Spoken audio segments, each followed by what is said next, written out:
Perhaps you have never heard the legends about the Okanofi Swamp, how men have gone into that 40-mile stretch of bogs, quicksand, water, and overgrowth, and never came out. Here is the real story behind these legends. The Thing in the Swamp. A scientific suspense story, as the two men in the flat-bottom boat glide slowly upstream, deeper and deeper into the heart of the dreaded Okanofi Swamp. The dank, murky stillness is suddenly shattered. "Hello, you two." "Look, Sam.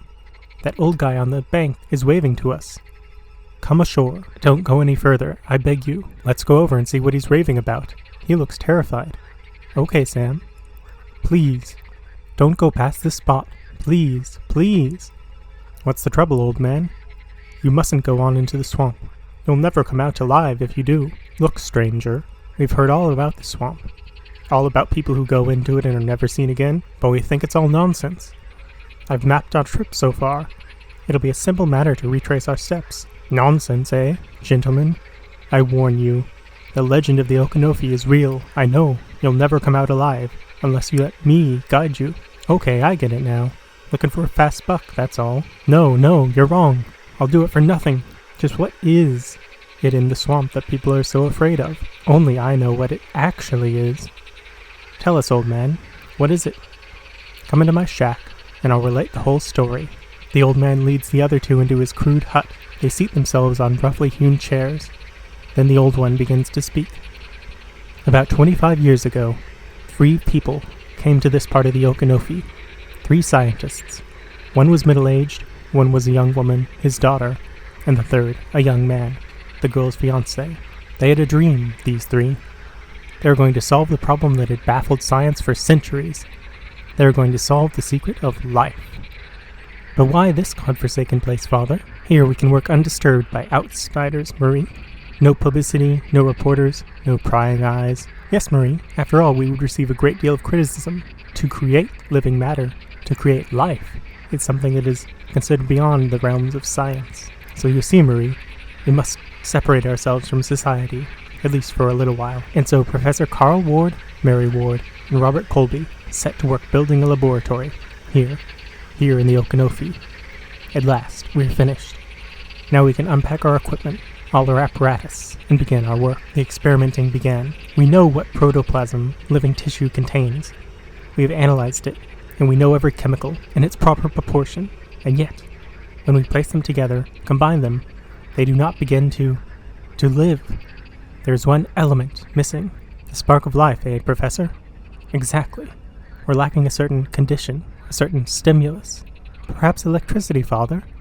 Perhaps if we shocked the combination of compounds and elements, the living process would begin. We will try it, Marie. We will try everything. The condition, or stimulant, is what we must discover. In the days and weeks that followed, they tried everything. This time we'll try 0.004 microvolts. If it doesn't work, electricity as we know it is not the answer. Ready? Ready. What do you see, Robert? No sign of life, Professor. Experiment 214, failure. For 4 long months, the 3 scientists worked, tried, failed. X-ray, 10,000 volts. Experiment 702, failure. Radium exposure, 3 seconds at 2 inches. Experiment 1045, failure. Infrared, uranium. Ultraviolet, high-frequency sound waves. Failure. It's useless. No, don't, Professor Ward. In a fit of rage, Professor Ward had flung the beaker containing the precious combination of chemicals through the window into the stagnant, murky waters of the swamp. Slowly the beaker sank, and the mixture spread over the surface of still water. Lazily, it drifted along, coming to rest near a rotted log. And then, it happened. There, in the dank, dark waters of the swamp, in the heat, and the stench, and the dampness, it happened. Unknown, unexplained, the condition that they had tried for 5 long months to create came about. It lived. The small mixtures of chemicals and basic elements began to live. A simple form of life, with no structure, just a shapeless, amoeba-like mass of living protoplasm. At first, it remained small, feeding on microscopic organisms, but then, as it grew, larger and larger, it seeked larger food, small fish, insects. It enveloped them, as an amoeba does, secreting digestive juices that dissolved the victims, into a form more easily absorbed, and still it grew, uncontrolled, bigger, bigger. It moved about now, out of the water, onto the land, enveloping and absorbing everything in its path. Meanwhile, Professor Ward and his daughter had met with a new problem. Robert Colby. What are you saying, Colby? Exactly what I mean. I'm quitting. This thing we're trying to do, it's wrong. A scientist talking like that? What's come over you, Colby? I don't know. Only I'm getting out before it's too late. Are you coming with me, Marie? But Bob. You see, Marie, he's turned out to be a sniveling coward. Go on, Colby, get out. A true scientist is never afraid of anything. Are you coming, Marie? My place is here, Robert, with my father and our work. You'd better go. Colby turned and left. He crossed the rickety walk from the house over the swamp to the bank. Suddenly, he heard a terrified scream. Eek! What he saw made his blood freeze, his hair stand on end.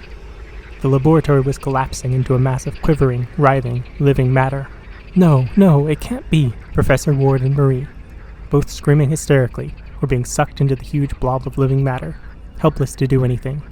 Colby stood, terrified, watching it all, as a final muffled cry echoed throughout the silent swamp, and the clawing, clutching hand of Professor Ward disappeared into the rippling mass. So you see, gentlemen, that is what awaits you in the deep depths of the Okanofi, the life that they had helped create, and they had destroyed.